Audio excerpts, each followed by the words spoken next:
martes 5 de agosto. Veo ahí que, por ejemplo, Marlene Odalis Estrada, todavía tiene la mano levantada. No sé si ella dio su número de carnet o todavía está pendiente.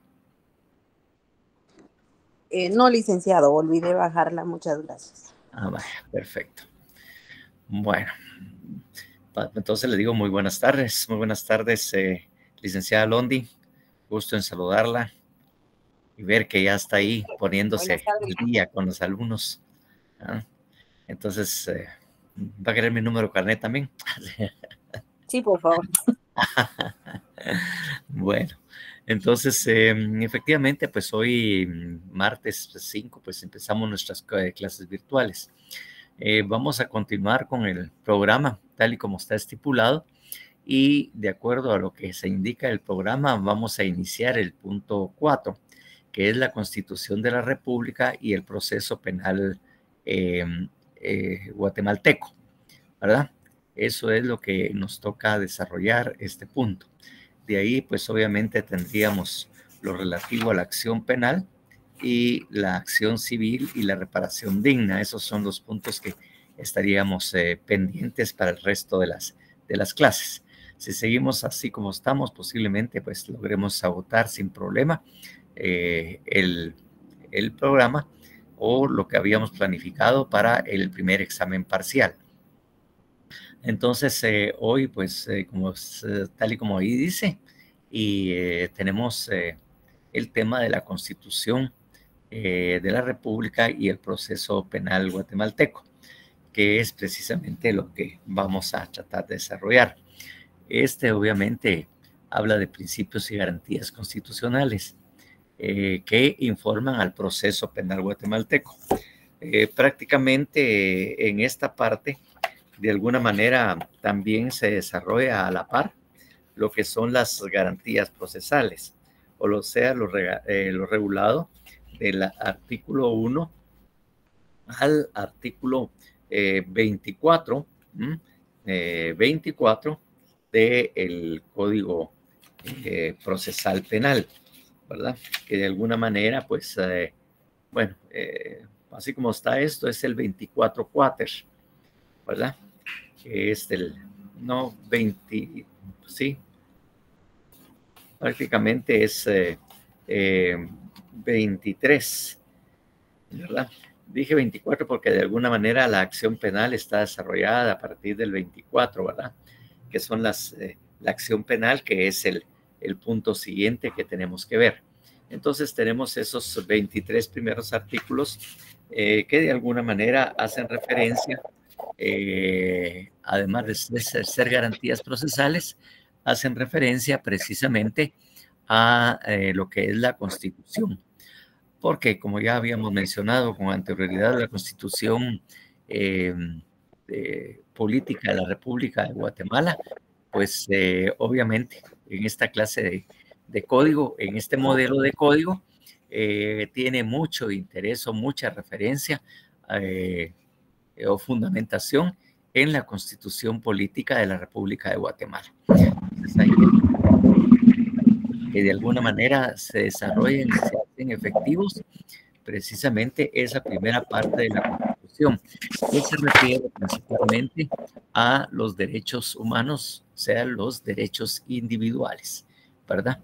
Que de alguna manera pues tienen que hacerse valer. Como ya antes había yo enunciado, pues el medio por el cual se defienden los derechos humanos a nivel interno es a través del derecho penal. Y no solo tienen que defenderse a través del derecho penal, sí, de alguna manera, garantizar su cumplimiento por parte del Estado, ¿verdad? Porque de alguna manera esos derechos, con esas garantías procesales y esos derechos, pues obviamente son límites para el ejercicio del poder del Estado. Pero bueno, eso lo vamos a ir desarrollando conforme vamos avanzando en el tema, pero como les digo, desde ya piensen eso.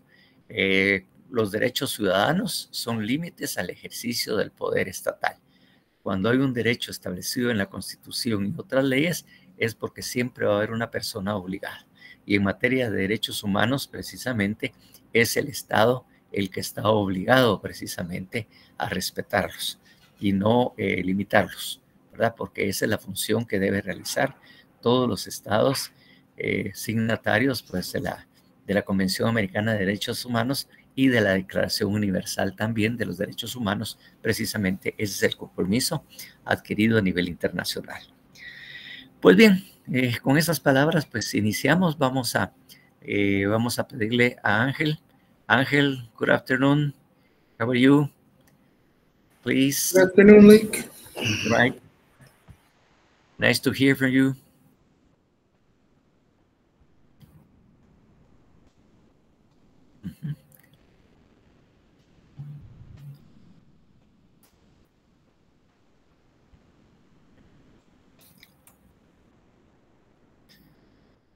Bueno, aquí como ustedes ven, pues tenemos una presentación ya elaborada para este caso, que es la configuración constitucional del proceso penal.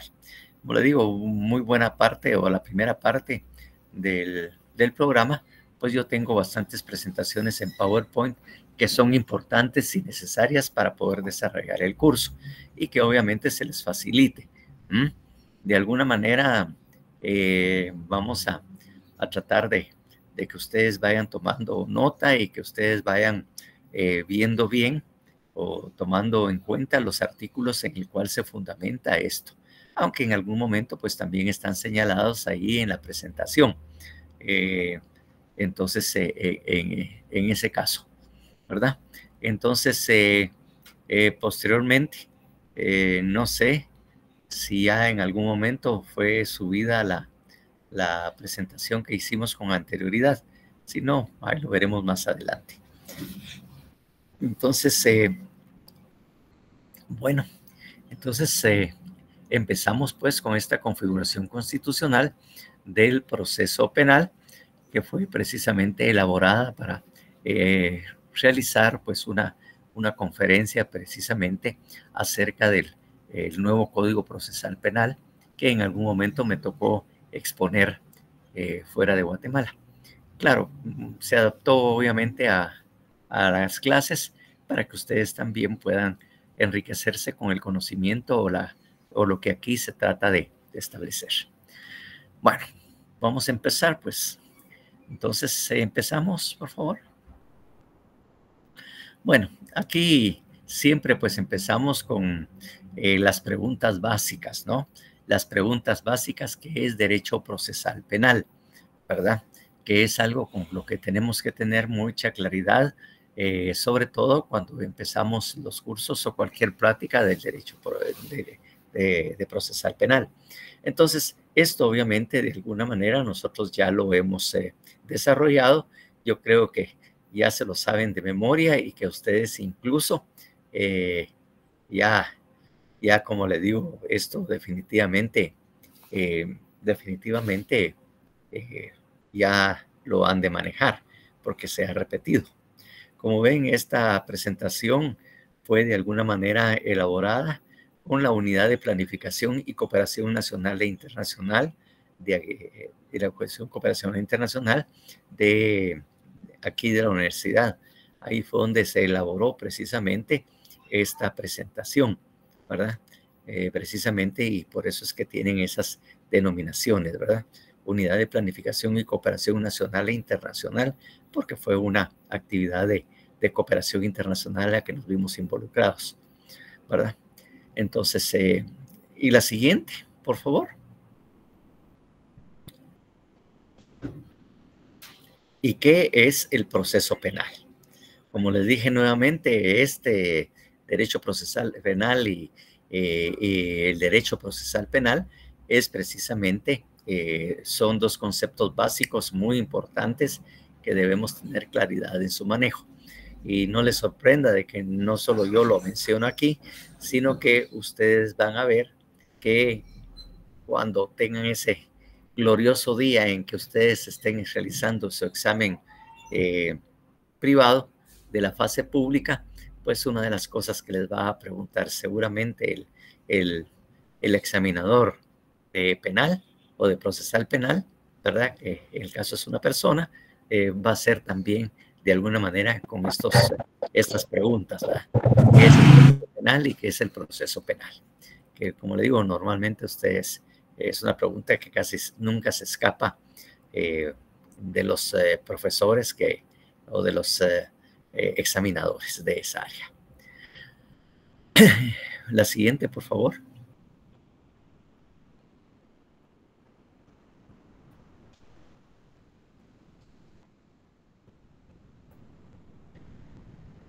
Bueno, si lo vemos, el derecho procesal penal juega un papel muy importante en 3 ámbitos, que es, como digo, ampliando lo que ya nosotros de alguna manera habíamos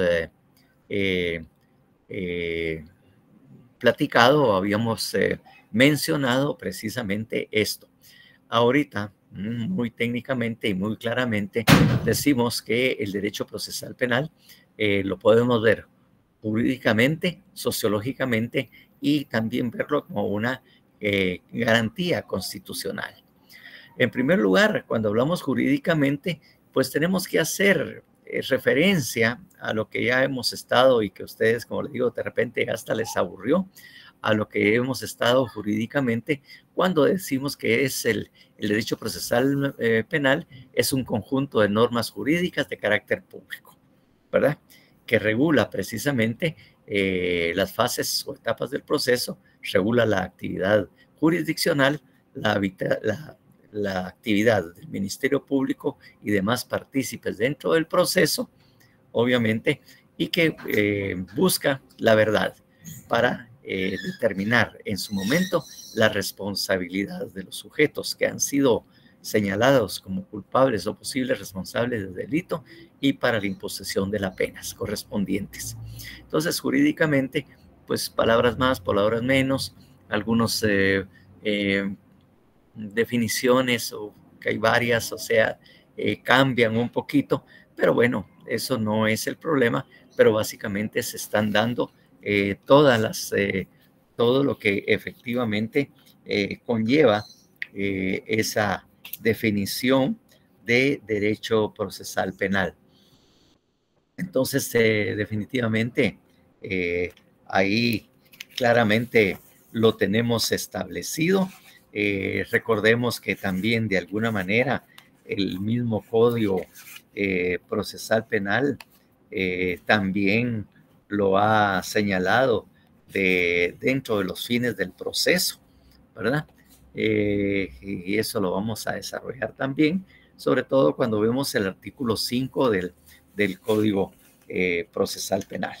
Pero, como le digo, más adelante también lo vamos a seguir viendo precisamente, ¿verdad? Este tipo de cosas que ya está de alguna manera señalado.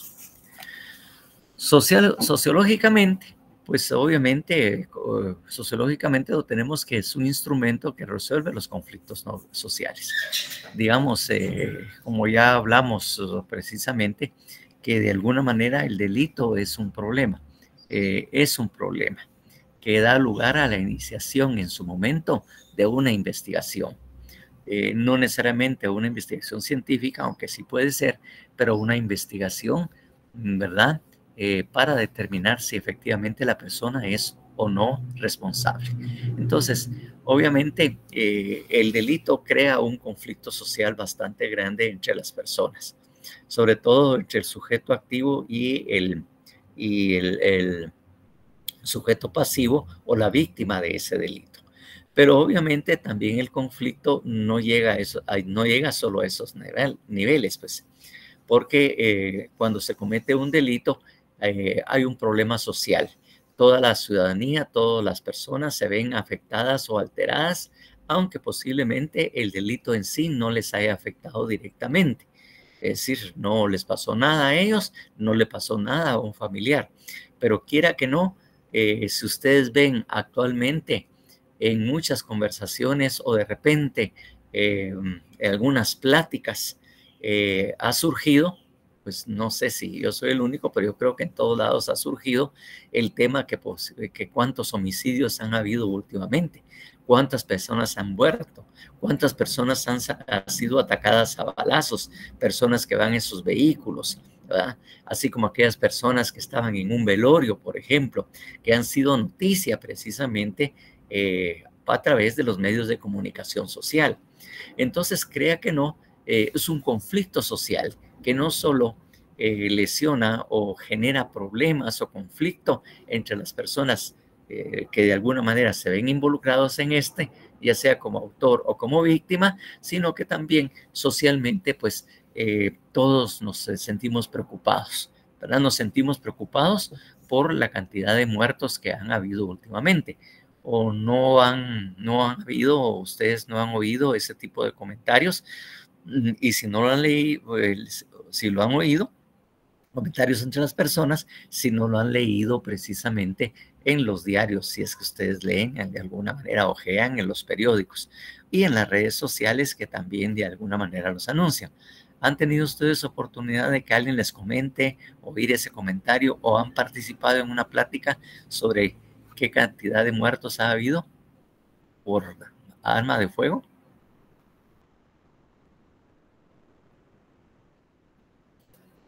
Algo que me indique ahí con deditos, o algo que me indique, o alguien quiere hacer un comentario, por favor.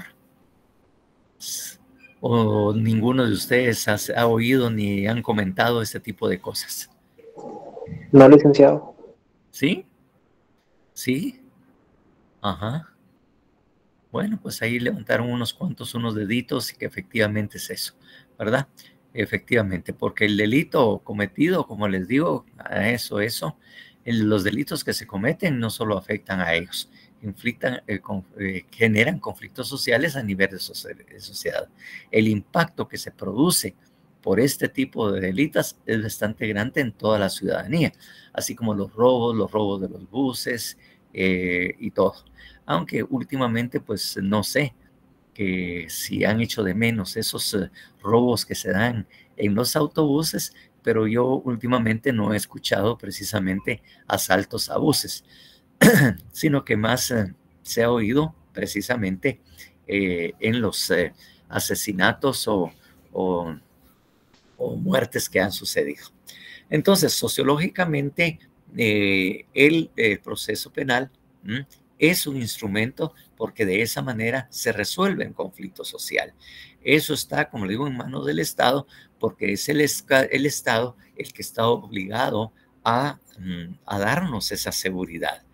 Ustedes han visto y ya conocen mejor que yo la Constitución, y están dentro de los deberes del Estado, en el artículo 2 constitucional, establecer que la seguridad también forma parte de su obligación, ¿verdad? Forma parte de su obligación, ¿verdad? Por eso es que reclaman constantemente de que qué está haciendo la Policía Nacional, qué está haciendo el ministro de Gobernación. Él sale dando declaraciones de lo que están planificando para evitar precisamente los altos índices de criminalidad y delincuencia que últimamente hemos estado afectando, ¿verdad? Bueno, esto es sociológicamente. Desde el punto de vista constitucional, ¿verdad? Que es el tema que también alrededor nosotros trabajamos, pensamos que también, o lo tenemos que ver como una garantía constitucional. Es una garantía, es un límite al ius puniendi. Ustedes de alguna manera en clase, en algún momento, recordamos que habíamos hablado de la ius penale y el ius puniendi, ¿verdad? Que obviamente el ius puniendi es precisamente la facultad que tiene el Estado de aplicar sanción o aplicar las penas, ¿verdad?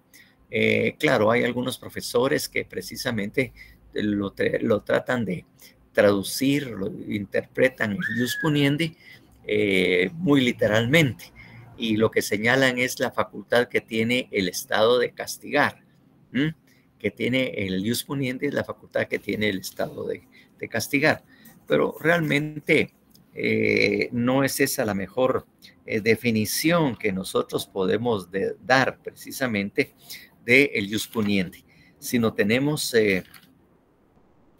precisamente que interpretarlo con la facultad que tiene el Estado para aplicar penas o medidas de seguridad, porque obviamente la misma Constitución no permite precisamente el castigo.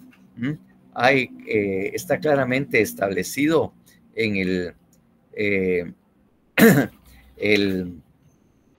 está claramente establecido precisamente que esa no es la finalidad que debe de buscar precisamente el Estado. Entonces, sino que su función debe ser otra. Esto lo vemos en el artículo 19 constitucional, en el que se establece el sistema penitenciario y cuáles son los fines de un sistema penitenciario en Guatemala. Y básicamente, solo para leerlo, aunque ustedes también tendrán que hacer esta lectura completa del artículo 19, dice: el sistema penitenciario debe tender a la readaptación social y a la reeducación de los reclusos y cumplir con el tratamiento de los mismos con las siguientes normas mínimas. Ahí se establece precisamente todas las condiciones en que deben ser obligadas, pero jamás se refiere a esa facultad o que la pena se ve como un castigo, sino que se mira con una finalidad de resocializar, reincorporar socialmente a la persona que en algún momento haya cometido un delito. Ese es precisamente esto. Entonces, definitivamente por ese motivo no podemos traducir que es la facultad que tiene el Estado de castigar, porque la Constitución tampoco lo indica ni lo faculta al Estado, ¿verdad? Castigar. La cárcel no es un castigo, sino que es realmente que busca realmente la final de readaptar a las personas que han cometido un delito. Entonces, esto precisamente son los tres ámbitos dentro de los cuales nosotros podemos ver precisamente el derecho procesal penal y el proceso penal. Desde esa perspectiva es de lo que nosotros tenemos que verlo. No podemos verlo de otra manera, porque efectivamente pues la Constitución es la que manda de alguna manera, ¿verdad? Entonces, por lo tanto, la garantía constitucional es que obviamente es un límite, porque definitivamente solo puede sancionar, ¿verdad?, los delitos y las penas que hayan sido preestablecidas, ¿verdad?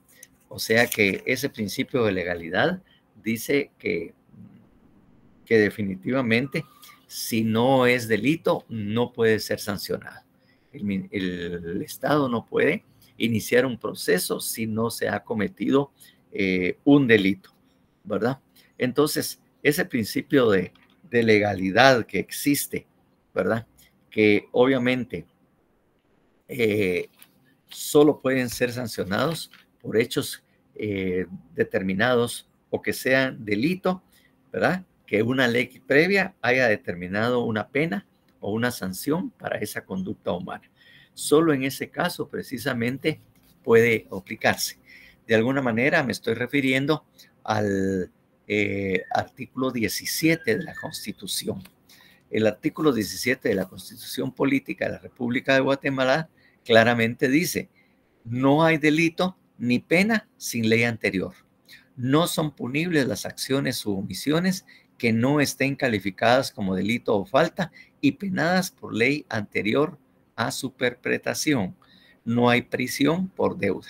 Entonces, claramente le decimos que es una garantía constitucional, porque definitivamente tiene que cumplir con ese requisito constitucional para que efectivamente pueda sancionarse, pueda iniciarse una investigación, ¿verdad? Si no, efectivamente no funciona.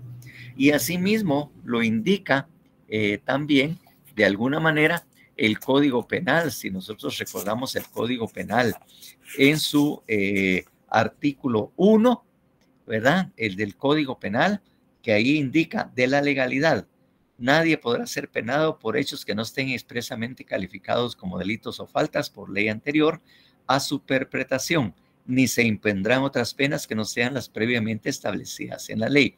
Entonces, es un límite o una garantía constitucional, o sea, una garantía que corre a favor nuestro, ¿verdad? Porque obviamente si no está calificado como delito y si no hay una pena preestablecida, entonces esto realmente el Estado no puede hacer absolutamente nada y por lo tanto en ese caso. Y también lo vemos desde el punto de vista criminal o procesal. Allá lo estábamos viendo desde el punto de vista sustantivo, que si en el Código Penal no está o una ley penal especial, entonces no se puede aplicar o no se puede considerar delito. Y obviamente entre las garantías procesales vamos a lo mismo, ¿verdad? El artículo 1, precisamente, ¿verdad? El artículo 1 del Código Procesal Penal establece: no hay pena sin ley, nullum pena sine lege. No se impondrá pena alguna si la ley no lo hubiera fijado con anterioridad. Y el 2 también reitera, dándole otra reinterpretación a esa legalidad, en el cual el artículo 2, no hay proceso sin ley, dice en latín, nullum processo sine lege. No podrá iniciarse proceso ni tramitarse denuncia o querella, sino por actos u omisiones calificados como delitos o faltas por una ley anterior. Sin ese presupuesto es nulo lo actuado e induce irresponsabilidad del tribunal. Entonces, tenemos que precisamente el derecho penal y el derecho procesal penal son una garantía constitucional porque limitan al Estado, limitan el jus puniendi. El Estado solo puede actuar, solo puede reaccionar precisamente cuando se ha cometido un delito. Y solo puede imponer la pena que esté establecida en la ley. Y obviamente ese delito tiene que estar preestablecido. O sea, tiene que haber el principio de lex previa. Tiene que haber una ley previa. Entonces, ahí es donde se convierte precisamente un límite al jus puniendi, una garantía constitucional que debemos o se debe de respetar por parte del Estado de Guatemala. No puede inventarse los delitos, ¿verdad? También recuérdense que el Código Penal de alguna manera también prohíbe la analogía, que por analogía no se pueden crear delitos tampoco, ¿verdad? Entonces, ahí está lo que en sí va la garantía constitucional, que el Estado, el derecho procesal penal, el proceso penal no se puede aplicar si no se cumplen precisamente esas dos circunstancias que están, como les digo, reguladas tanto en el Código como en el Código Penal, como el Código Procesal Penal, y sobre todo que está establecido claramente en la Constitución. Derivado de la Constitución es que de alguna manera se desarrollaron en las dos leyes ordinarias que nosotros dijimos de primero, Código Penal o Código Procesal Penal. Lo comprendemos y logré explicarles, o si me entendieron, desde qué punto lo estaba desarrollando. ¿Está claro? ¿No tienen ninguna duda al respecto? Sí. Por lo menos ya vi un dedito, ya hay otro por ahí y todo lo demás. Perfecto. Si así fuera lo que todos manifiestan o realmente eso es lo que intentan, pues bueno, vamos a seguir a la otra. Como ven, las presentaciones en PowerPoint solo son ideas o indicios de lo que yo tengo que desarrollar. O sea, no es solamente de leerlas, ustedes tomen nota y solo ya ahí avanzamos. No, esto implica también una explicación de esto, no solamente leer la diapositiva, sino que también ponerle atención y tomar nota de lo que aquí se exprese, porque esa es la razón de una diapositiva, de una presentación en PowerPoint, ¿verdad? Tener la idea, tener el indicio y desarrollar la clase referente al tema que aparece en la pantalla, que es lo que debemos hacer como profesores. No solamente ir a leer la diapositiva y la lee el profesor o pone a alguien a leerla y ya está, va, pasamos a la siguiente. No, necesita una explicación para entender bien lo que estamos ahí diciendo. Bien, vamos a ver la siguiente, por favor.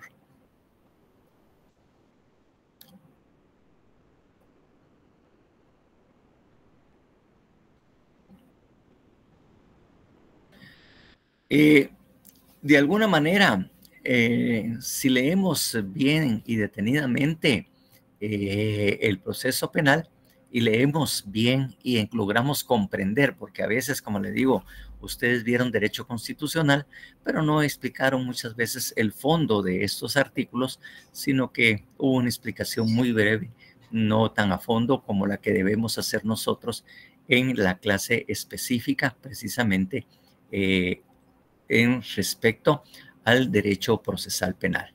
Entonces, tenemos el artículo 12 de la Constitución Política de la República de Guatemala, la cual ustedes deben de tener a la mano, por favor, y obviamente tenerlo ahí presente.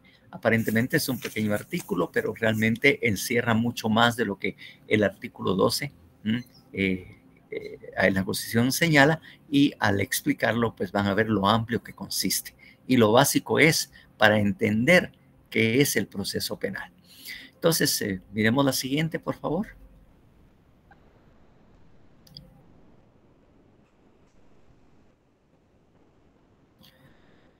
La siguiente, por favor.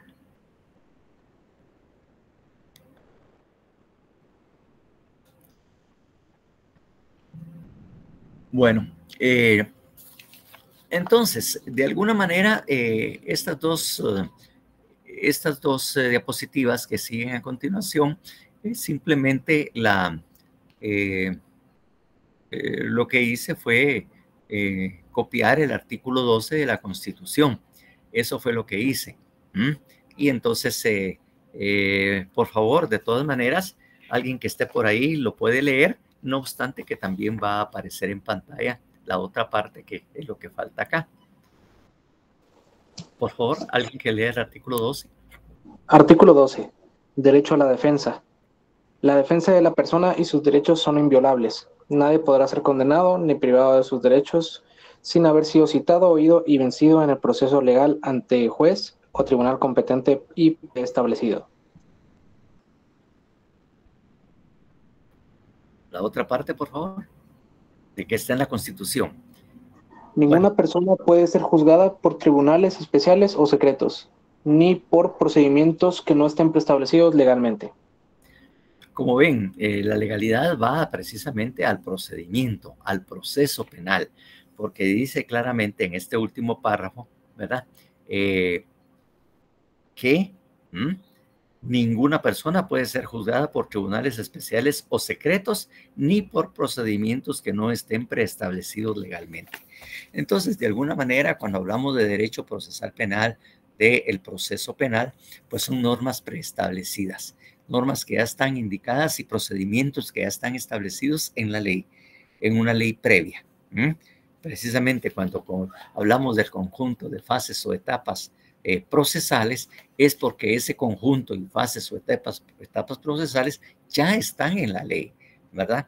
Y obviamente para cumplir precisamente con todos los requisitos. Miramos la siguiente para que miren y completen esa idea.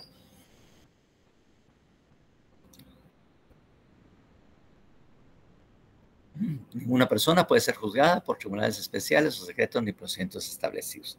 Entonces, ese artículo 12 encierra realmente muchas ideas. Como le digo, no solamente el derecho de defensa, sino que de alguna manera establece otras situaciones también que vamos a explicar. Por favor, la próxima.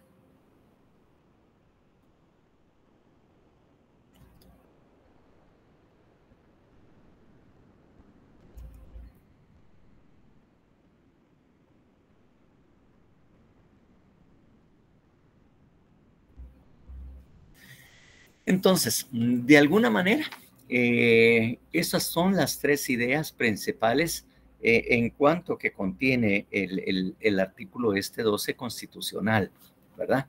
el artículo 12 constitucional claramente lo regula, ¿verdad? Precisamente en este caso, ¿verdad? Definitivamente, de alguna manera, pues tenemos que tener muy claro estos, que aquí en este artículo está regulando el derecho que tenemos todos a la defensa, ¿verdad? Todos derechos tenemos a defendernos, a que se nos dé la oportunidad de manifestarnos acerca del hecho y poder presentar, si es que las tenemos, las pruebas que demuestren, no demuestren nuestra inocencia, porque por ley nosotros somos inocentes, pero obviamente, como también lo vamos a desarrollar en su momento, como también que se cumpla con el debido proceso. Que claro, el debido proceso hay que entenderlos, ¿verdad? El debido proceso no, es decir, tenemos que tener bien claro qué significa el debido proceso. Y el debido proceso no es referente a todo el proceso en general, sino el debido proceso es de cumplir con las normas y requisitos y los procedimientos establecidos en el proceso penal para todo el proceso y para cada una de sus diligencias, cada una de sus diligencias o cada una de las fases o etapas. Porque de acuerdo a lo que habíamos definido como derecho procesal penal, que de alguna manera el proceso penal regula la actividad de los jueces, la actividad jurisdiccional la regula el derecho procesal penal, regula la actividad de las partes. Y entonces, ahí reguladas las actividades y todo, nosotros no solo es el incumplimiento de todo el proceso o de cualquier proceso, sino también, ¿verdad? Sino también tenemos que establecer claramente, claramente debemos tener que efectivamente, bien claro, que el debido proceso también se puede incumplir en una audiencia. Lo hemos mencionado con varias veces porque es la que más sencilla y la más que tenemos claro, ya hemos leído algunas cosas de ella. Por ejemplo, en la audiencia de primera declaración, ahí hay ciertas formalidades y requisitos que debemos cumplir. Si no se cumple alguno de ellos en la forma que está señalada o regulada esa primera declaración, entonces ahí también se está violentando el debido proceso.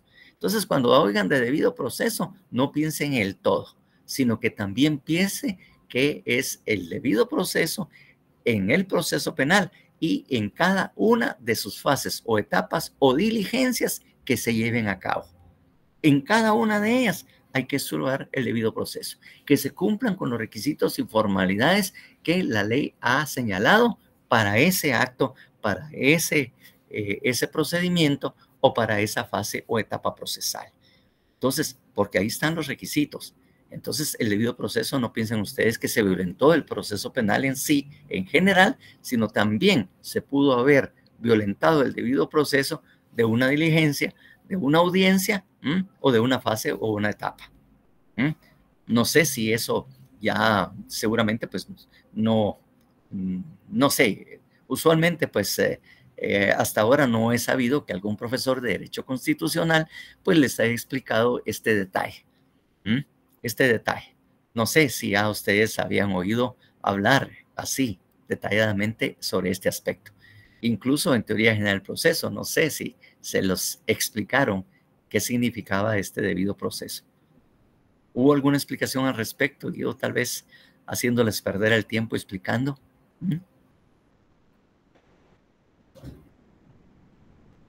¿No les habían contado esto?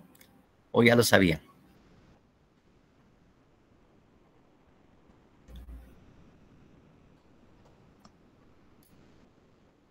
No oigo a ninguno.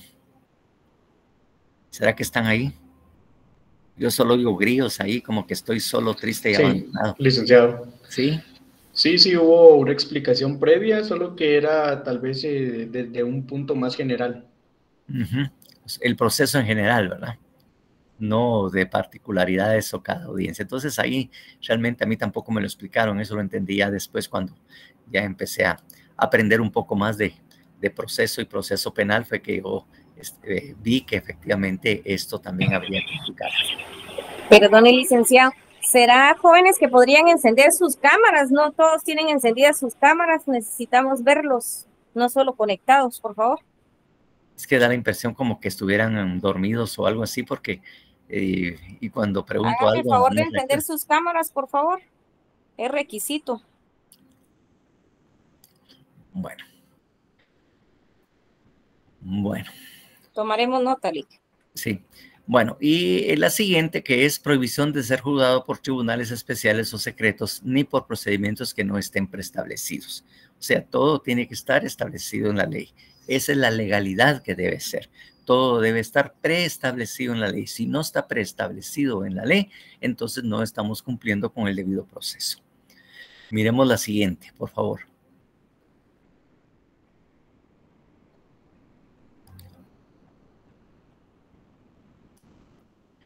Aquí voy a hacer énfasis en 3 palabrijas. Digo palabrejas porque a veces la leemos y no le damos la importancia que tiene.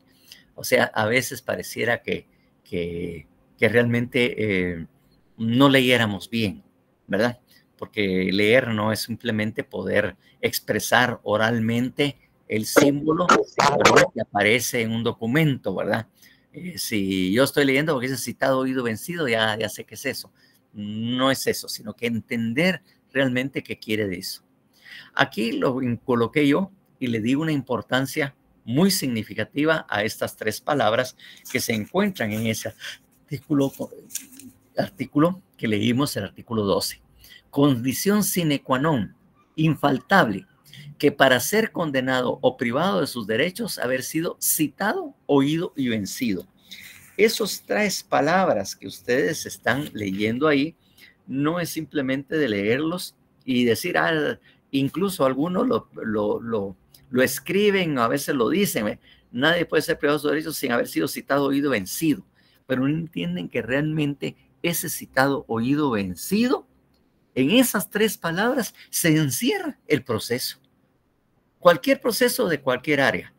El hecho de ser citado, el derecho de que me escuchen, el ser oído, decir, tengo derecho a contestar, tengo derecho a que me citen, que me digan que tengo una demanda, que tengo una denuncia en mi contra y que me digan de qué es lo que me están acusando o qué es lo que me están exigiendo, ¿verdad?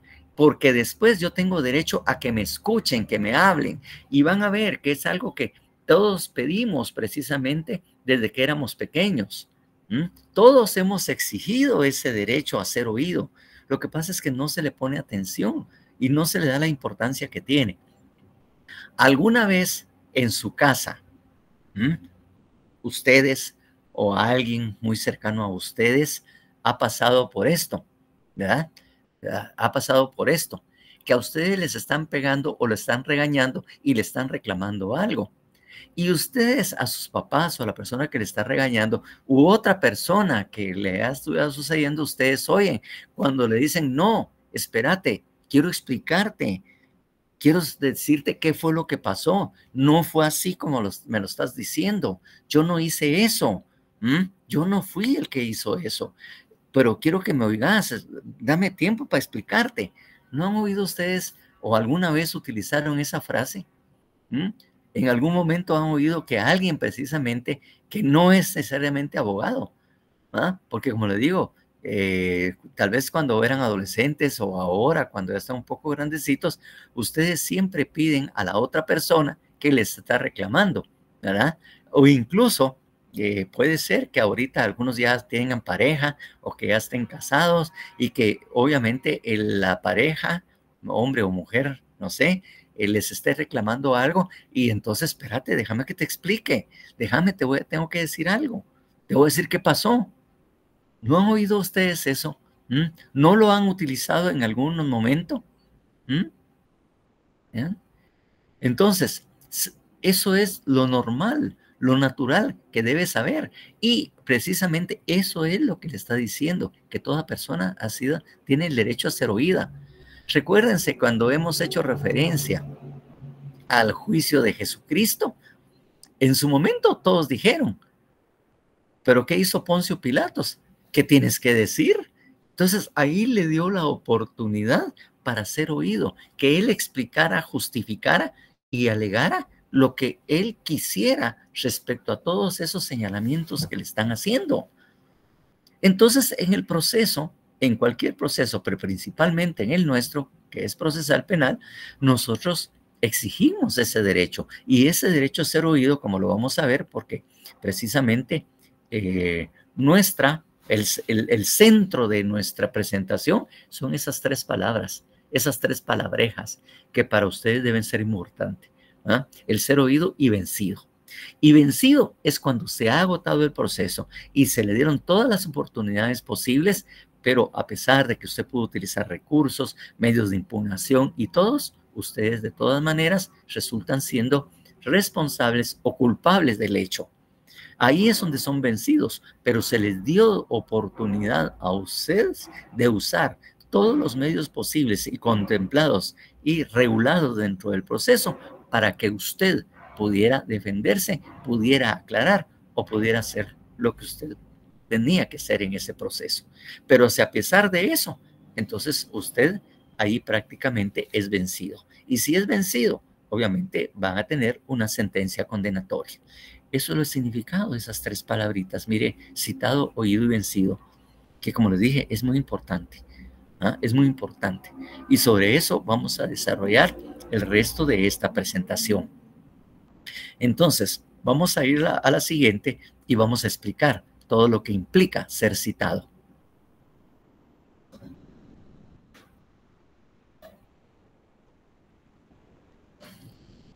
Bueno. No, dejémoslo ahí. Regresemos al primero, por favor. Bien, perfecto. En primer lugar, ser citado. Tenemos que tener muy claro qué es una citación. Tenemos que tener que es claro qué es una cita. ¿Qué es una cita? ¿Qué es una citación?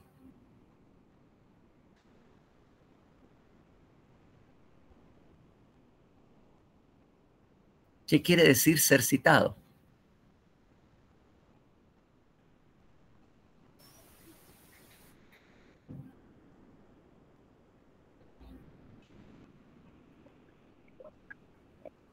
Licenciado, es una notificación que se recibe de algún juzgado para aclarar alguna situación legal. Bueno, nosotros lo que decimos es Josué David, requerir la presencia de una persona. Precisamente citado es requerir la presencia de alguien, ¿verdad? Ser citado es precisamente,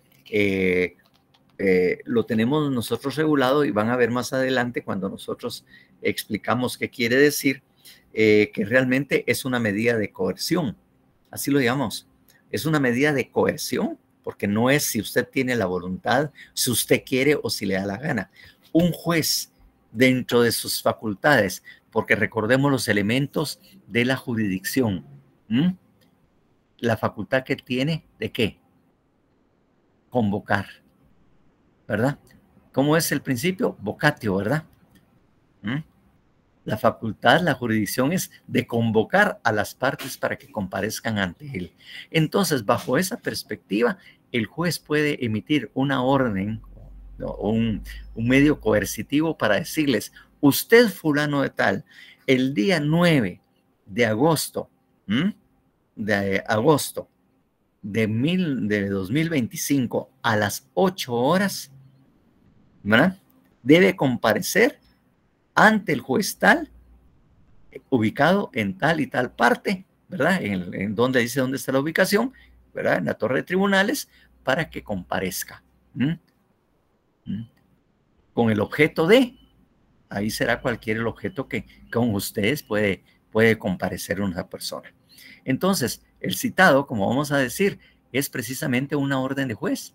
donde le dice que usted debe de estar presente en un día y una hora determinada en el lugar que precisamente eso él le indique.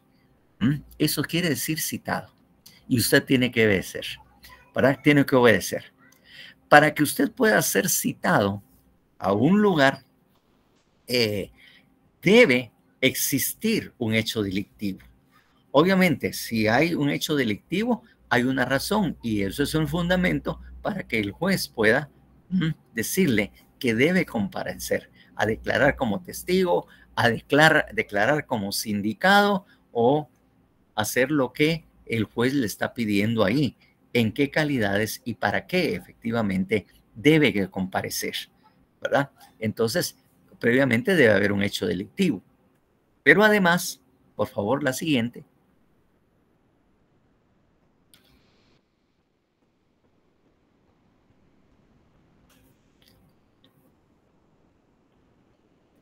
Debió haber un acto introductorio, ¿verdad? Debió haber un acto introductorio previamente para que pudiera encontrarse el motivo, ¿verdad?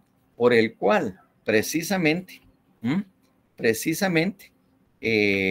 deba usted presentarse precisamente a ese juez en el momento. Porque como le digo, como estamos en materia penal, entonces definitivamente tiene que haber, ¿verdad? Tiene que haber una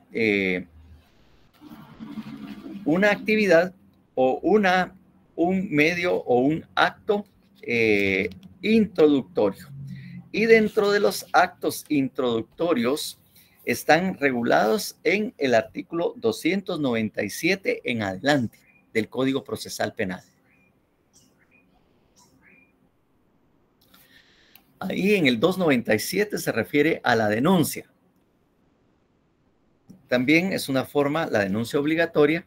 Después, obviamente, está lo que se llama la denuncia. Después sigue la querella, que está 302, ¿verdad? Y obviamente también están las prevenciones policiales. Esos son los actos introductorios. El 297 dice, cualquier persona deberá comunicar por escrito o oralmente a la policía, al Ministerio Público o al tribunal el conocimiento que tuviere acerca de la comisión de un delito de acción pública. Esa es la denuncia. O sea que prácticamente los actos introductorios son los medios por los cuales, pongan atención, son los medios por los cuales se pone en conocimiento. Son los medios por los cuales se pone en conocimiento de la autoridad judicial de la existencia de un delito o un hecho delictivo. Entonces, todo eso que dijimos, denuncia, querella y prevención o policial, es el medio por el cual se pone en conocimiento a la autoridad competente o al juez de la existencia o de la comisión de un hecho delictivo. Entonces, la persona es citada, pero para que sea citada debe existir delito. Si no hay delito, no hay fundamento para que usted sea citado, y eso lo tiene que tener bien claro usted. Y obviamente, si fue citado por el hecho de un delito, es porque hay un acto introductorio, es porque hubo una denuncia, una querella o una prevención policial. Cada una de ellas están ahí definidas precisamente en lo que estábamos aquí viendo. Cualquier persona debe comunicar por escrito u oralmente a la policía, al Ministerio Público o al tribunal el conocimiento que tuviera acerca de la comisión de un delito de acción pública. Se recibe la denuncia en cualquiera de esos lugares. O si no, también lo que es la querella. El artículo 302. La querella se presentará por escrito ante el juez que controla la investigación y deberá contener. La querella, pues, es un acto más formal porque cuando hay querella, el que está denunciando, en poniendo conocimiento, quiere ser parte del proceso. Y la querella implica que debe ser elaborada por un abogado colegiado activo. Entonces, el abogado colegiado activo es el que presenta la querella. Y ahí es cuando la persona, la víctima o el agraviado o afectado por el delito pone en conocimiento, pero a la vez quiere ser parte del proceso penal en que se va a desarrollar. Y obviamente la prevención policial es que los policías y todos estos pueden también poner en conocimiento a los tribunales. Los funcionarios, agentes policiales que tengan noticia de un hecho punible, como dice el 304, los funcionarios de un hecho punible perseguible de oficio informarán enseguida detalladamente al Ministerio Público y practicarán una investigación preliminar para reunir o asegurar con urgencia los elementos de convicción y evitar la fuga o ocultación de los sospechosos. Igual función tendrán los jueces de paz, que ya de alguna manera habíamos leído con ocasión otra cosa. Entonces, sabemos que se ha citado porque hay prácticamente un hecho delictivo, porque hubo un acto introductorio. Es decir, hubo un medio por el cual las autoridades competentes se enteraron de que hubo comisión de un delito y necesitan que usted esté ahí presente. La siguiente, por favor.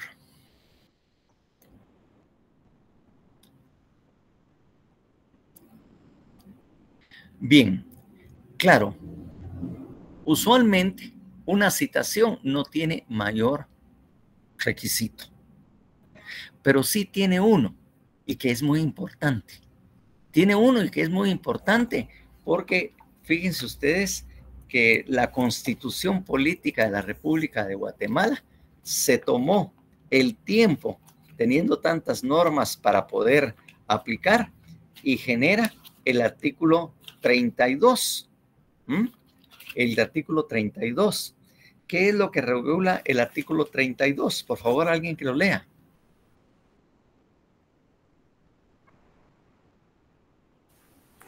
Objeto de citaciones, artículo 32.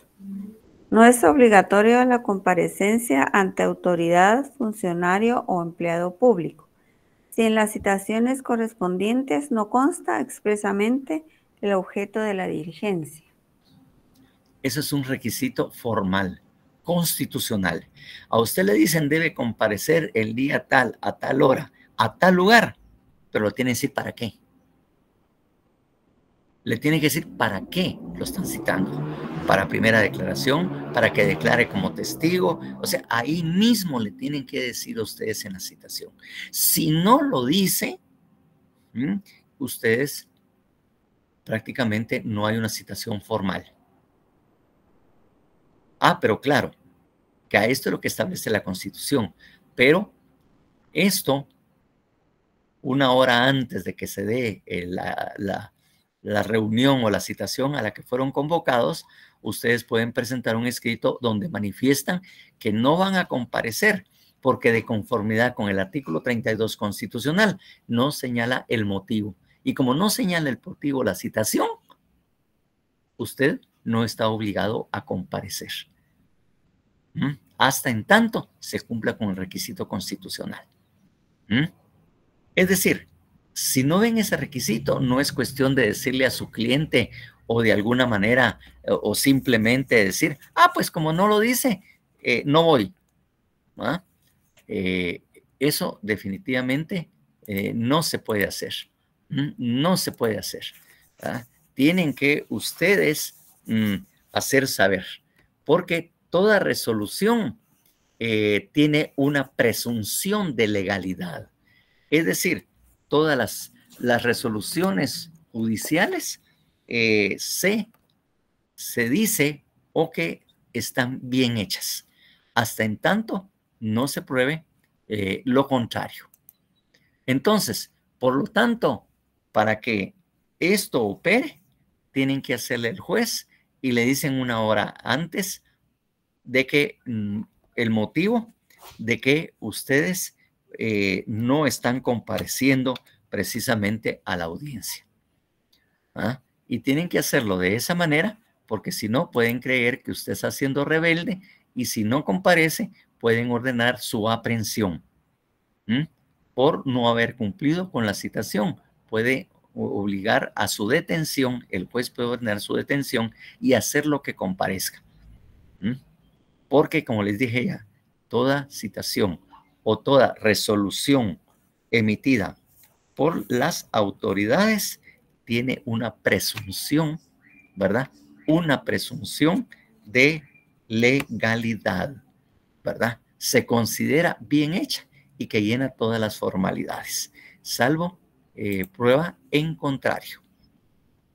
Entonces, bajo esa circunstancia es que ustedes tiempo antes tienen que advertir al juez su no comparecencia por la faltante de ese requisito. Eso es lo que deben ustedes de hacer y tomar en cuenta cuando sean abogados. Y esto es muy lógico, muy lógico. El que ustedes le digan para qué. Incluso cuando ustedes se ponen de acuerdo con los cuates para reunirse, o alguien aquí a las chicas les está diciendo, mira, fulanita, ¿qué tal si nos miramos el sábado? El sábado en la tarde, no sé si tenés tiempo para que nos juntemos, para que nos reunamos. ¿Será posible que nos podamos reunir el sábado por la tarde, como eso a las 3, 4 de la tarde? Entonces, lo de cuarto, ¿dónde nos vamos a montar? ¿Va? Normal, ¿va? Bueno, ¿y para qué? Esa pregunta, ¿para qué? Es importante. Bueno, es que nos vamos a ir al cine, vamos a ir a una fiesta, vamos a ir a un restaurante, vamos a echarnos un café, lo que sea, ¿no? Precisamente, y en materia así judicial, es porque usted debe ir preparado para lo que la citación indica, el para qué. Porque obviamente también, de alguna manera, las damas también, ¿verdad? Si las invitan, ¿verdad? Les dicen, bueno, ¿y para dónde vamos a ir? Si vamos al cine, pues está bien, pues puedo visitar formalmente. Pero si de repente le dicen, es que fíjate que vamos a ir a la casa con mis papás porque vamos a tener una reunioncita ahí familiar en la casa, entonces quiero que vayas a mi casa y vamos a ir. Entonces ahí la persona se pone un poco más elegantita, se arregla más, precisamente por el motivo de la reunión. Pero como le digo, eso es lo natural que nosotros hacemos en cualquier reunión. Mucha juntamos el sábado. ¿Para qué mucha? Vamos a echarnos chelas, hombre. La gran puchimos. ¿Y dónde vamos a reunirnos? No sé. Sí, hombre, venite, vamos a reunirnos, vamos a echarnos chelas. O vamos a ver el partido de fútbol ahí en tele, ahí en tal lugar, lo ponen en televisión y vamos y que no sé qué. Uno se prepara. En primer lugar, con pisto para poder ir a gastar, ¿verdad? Aunque siempre hay el amigo famoso que siempre espera que sea invitado, ¿verdad? Y entonces, pero eso tiene que ser, es una situación muy natural. Lo que siempre sucede, aun y cuando no sea una situación formal. Siempre hay que saber para qué lo están invitando a uno, para qué lo están citando y qué es lo que debo llevar yo para el efecto. ¿Comprendido eso? Bien, la siguiente, por favor.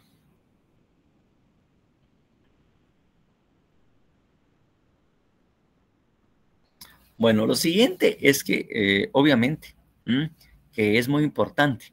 Vimos lo relativo a la jurisdicción y competencia. Obviamente, el que lo cite, el juez debe llenar el requisito de ser competente, por razón de la materia, por el territorio, por todos los ambientes que nosotros, o por el objeto de la competencia, ¿verdad? Los elementos de la competencia, pues obviamente tiene que ser una persona muy importante. Vamos a ver que en muchas partes del Código Procesal Penal siempre se hace bastante alusión al aspecto de que tiene que ser un juez competente y siempre está esa formalidad y requisito en el Código Procesal Penal. Siempre está esa cita, ¿verdad? Que es un juez competente el que debe ordenarlo. O a veces no es el juez, puede ser el Ministerio Público, pues. Bueno, ahí pues tenemos que ir también, ¿verdad? Precisamente, ¿verdad? Que tienen que tener esto. Que puede ser juez o tiene que ser la fiscalía el que nos puede citar. Y la siguiente, por favor.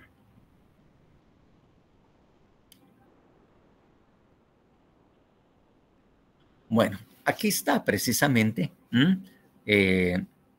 la definición que de alguna manera ya habíamos expresado de lo que es una citación. Medida de coerción a efecto de hacer comparecer ante un juez competente a una persona. Siempre y que en cuando, obviamente, llene requisitos que ahí hemos establecido, pues. Claro está, cuando nosotros estamos ya ejerciendo, cuando ustedes sean abogados, la citación debe cumplir con ciertos requisitos, que esté precisamente el nombre completo de su nombre completo, pues, ¿verdad? Que sea usted el que efectivamente sea citado. Entonces, esto es efectivamente lo que implica ser citado. Que obviamente miren todas las formalidades y requisitos para ese primer momento. Ese primer momento que resulta también importante en cuanto al proceso penal y que está también regulado en la Constitución Política de la República de Guatemala en el artículo 10. Citado. Van a ver en las siguientes que cómo se cumple. Entonces, esta parte de citado la hemos agotado. Eso es todo lo que implica ser citado. ¿Está claro? Estando claro esto, si es que lo está, ahí veo a alguien ahí que me hace los colochos así para abajo. Los colochos de Diego se miran bien ahí que dice que sí. Entonces, efectivamente, pasemos a la siguiente.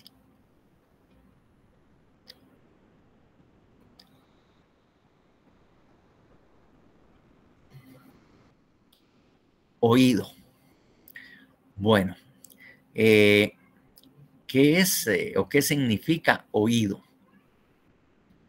Eso, como le digo, el oído también, hay un homónimo también ahí, ¿verdad? El oído del aparato, ¿verdad? Por el cual nosotros oímos, ¿verdad? Oído, cuando nos dicen por un oído te entra, por otro se sale, ¿verdad? Cuando están hablando. O también, de alguna manera, el oído significa ser escuchado.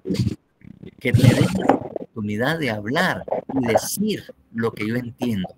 Después de haber citado, ¿de qué es? La siguiente, por favor.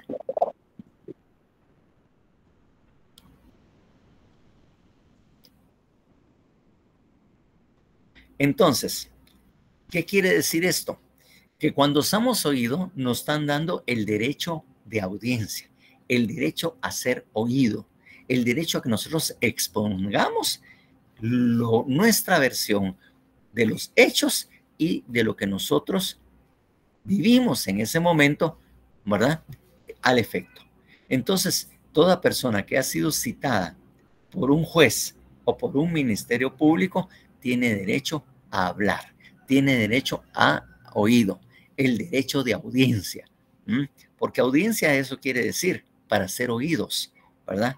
Es que tengo una audiencia. Una audiencia es donde vamos a comparecer para que nosotros podamos exponer precisamente lo que sea necesario. Eso es precisamente el ser oído. Y a eso vamos, a que nos oigan, a que nos den la oportunidad de expresarnos.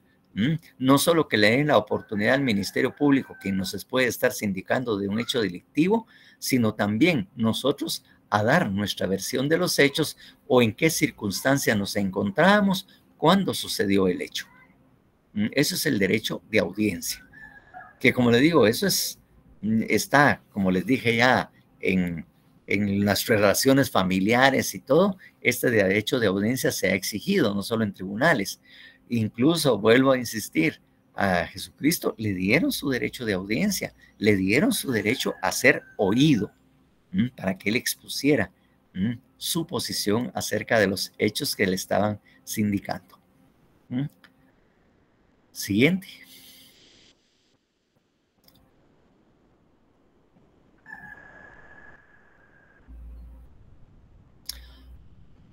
De acuerdo a esto, obviamente, el que lo escucha a uno tiene que ser precisamente, ¿verdad? Precisamente tiene que ser un juez competente y que llene también los requisitos y formalidades de competente e imparcial. ¿Qué quiere decir ser imparcial? ¿Alguien me puede explicar qué quiere decir imparcial?